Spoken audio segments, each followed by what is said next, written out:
Dis tyd om oor finansies te gesels en Thys van Sail sluit nou by ons aan vir hierdie gesprek. Om ook te gesels oor die verhouding tussen kliënt en die finansiële adviseur. Thys, welkom terug. Dankie Elsa, lekker om hier te wees. Dit is belangrik om te sê waaroor ons gesels, né? So hoekom is beleggers soms bang om moeilike vrae vir 'n finansiële adviseur of dan nou ook 'n produkverskaffer te vra?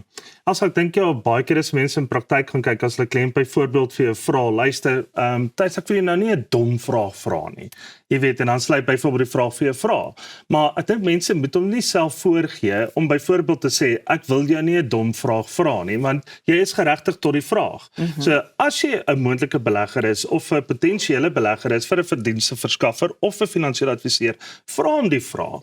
Want eenvoudig 'n gewone enige goeie finansiële adviseur verwelkom ook 'n goeie vraag, want dit toets hom ook bietjie weer in praktyk. So maar as hy byvoorbeeld dan nie 'n vraag vir jou kan antwoord nie, dan het jy juist ons dan 'n metode om uit te vind by jouself om te sê ja, maar kan ek hierdie persoon dan nou vertrou of dan nie? Goed, ek dink iets waaroor baie mense wonder. Hoeveel geld maak 'n adviseur of 'n maatskappy uit my belegging? Baie. Sommer net so kort en kragtig baie punt. Klaar, as hy great show. Wat is dit nie? Elsa, dit is eintlik een van die grootste en mees spanningvolste ding tipe van vrae wat jy eintlik wil vra vir 'n adviseur, want uit die aard van die saak is as 'n mens byvoorbeeld dink aan 'n belegging, dink jy outomaties klaar aan wins. So met ander woorde, ek wil opbrengste uitmaak, ek wil natuurlik geld maak uit my geld uit, maar ja, ek aanvaar daar is 'n koste-element, maar wat is die koste-element presies en natuurlik wat se impak het dit dan wat saam op my opbrengste op die einde van die dag. Want as ek byvoorbeeld, kom ons sê ek het 'n target van 10% of my adviseur sê vir my ja, hy kan vir my 10% kry. En dan basies dan sê hy nie vir my ja, maar dis voor kostes en voor belasting en op die einde van die dag na koste en belasting kry ek dalk 6,5% nie. So dit is baie belangrik dat jy weet vooraf wat is my koste wat som analise teenoor my opbrengste en natuurlik wat is my ware verwagting dan na die tyd. Goed, wat gebeur indien die maatskappy of adviseur by wie ek gaan aanklop of die fondsbestuurder misluk? Baie keer as mense gaan kyk, mense vra daai vraag. Hulle sal byvoorbeeld vir jou vra, luister Thys, as Everest basies môre sy deure moet toemaak, wat gebeur met my geld? Jou geld is nie by Everest belê nie. Dit hang af weer eens op wie se balans staat en waar is die kapitaal belê.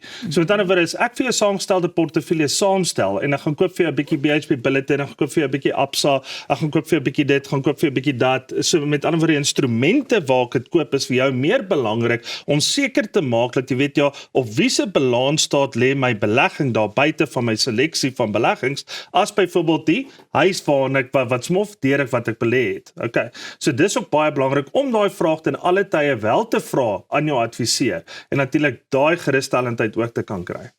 Kan ek my geld onmiddellik onttrek wanneer ek dit nodig het? Dit dan weer eens, ek wil sê ja en nee, want dit hang af van wat se instrument jy dit nou weer gaan belê. So met ander woorde, as ek dit byvoorbeeld in 'n deposito sit, dan het ek byvoorbeeld 'n kapitaal se likwiditeit is onmiddellik daar, want dit is in die bank, dit is in kapitaal, maar dan het ek ook maar natuurlik daai vaste depositos, daai 30, 60, 90, 120 jaar tipe van kontrakte waarna ek gaan. So weer eens 'n instrument waarna ek fisies belê, het sy terme en volgens dit dan basies is die likwiditeit van my kapitaal en beskikbaarheid sal daai uiteengesit word, ja. Ek wil hê ons moet vir 'n oomblik ook na die geadverteerde opbrengs verwys. Is dit gewaarborg vas, geteken of bloot op vorige prestasie gebaseer? Ja. Ek dink baie kere moet 'n mens daai woord waarborg, moet jy eintlik maar half vat met 'n knippie sout. Want enigiemand wat vir jou byvoorbeeld sê waarborg, moet jy dan vir hom vra, maar wat is die uiteensetting van die waarborg? So met ander woorde, wat is my, kom ons sê my likwiditeit van daai waarborg of dan uit die balansstaat se waarde teenoor krediet van daai waarborg wat jy aan my uitreik.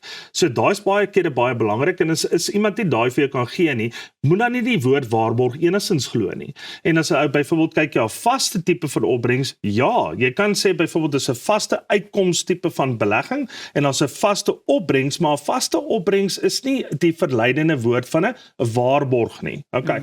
En as 'n mens byvoorbeeld dan nou ook gaan kyk as daar iets sou verkeerd loop, byvoorbeeld either or, jy weet met 'n waarborg of 'n vaste opbrengs, dan is dit weer eens ja, wat is my reg tot likwiditeit en wat is my reg tot likwidasie op 'n ander dag sou ek dan nou daai waarborg moet oproep of dit die skrif is waarop dit geskryf is werd is, dit is maar op 'n ander dag die groot vraag. En wat is die ergste realistiese verlies wat my belegging kan lei? weer eens, daar is 'n baie belangrike vraag wat jy vir jou kliënt, wat jy aan jou kliënt moet verduidelik. Okay, as hy dit vir jou vra. So met ander woorde, weer eens, moet jy nie byvoorbeeld 'n uiteensetting van 'n portefeulje van 'n 1 tot 10 basies, jy weet, gaan nommer 'n syfer by hom plaas nie. Want 'n 1 tot 10 gaan nie basies my sê hoeveel gaan ek 'n rand en sent moontlik kan verloor nie. Okay. En daai is baie belangrik. So as jy vir my sê ja, dis 'n medium tot hoë tipe van belegging, dan enigiets wat 'n medium tot hoog het 'n potensiaal van 'n verlies van kapitaal. So ek moet nou aan my kliënt gaan verduidelik wat gebeur in die geval van 'n mark wat som regstelling, wat gebeur byvoorbeeld met 'n resessie, wat gebeur byvoorbeeld met 'n likwidasie van 'n maatskappy, as ek byvoorbeeld van my kom ons sê my aandele in daai portefeulje sou gehad het, en natuurlik 'n klompie alle elemente wat ook 'n rol speel. So wat gebeur in daai gebeurtenisse en wat is dan nou basies, weet wat ons noem in ons wêreld die drawdown, die potential drawdown. En dan moet jy gaan kyk byvoorbeeld in persentasie oor die verlede van daai fonds as hulle byvoorbeeld 'n resessie al gehad het voorheen, 'n mark wat som regstelling gehad het van voorheen, dan is dit ook vir jou beskikbaar daarso om te sê ja, maar daai drawdown was byvoorbeeld 5% of 10% of 15%. Dan kan jy realisties basies, jy weet, jou syfer gaan doen en beplan saam met jou adviseur om te gaan sê, ja, maar as iets sou verkeerd gaan, is hierdie basies waarvoor ons kan in wees voor. In plaas van om te sê, ja, so 7 of 8 uit 10 tipe van struktuurfonds, if it goes wrong, we'll handle it. Jy weet, maar dit is nie waarheid nie.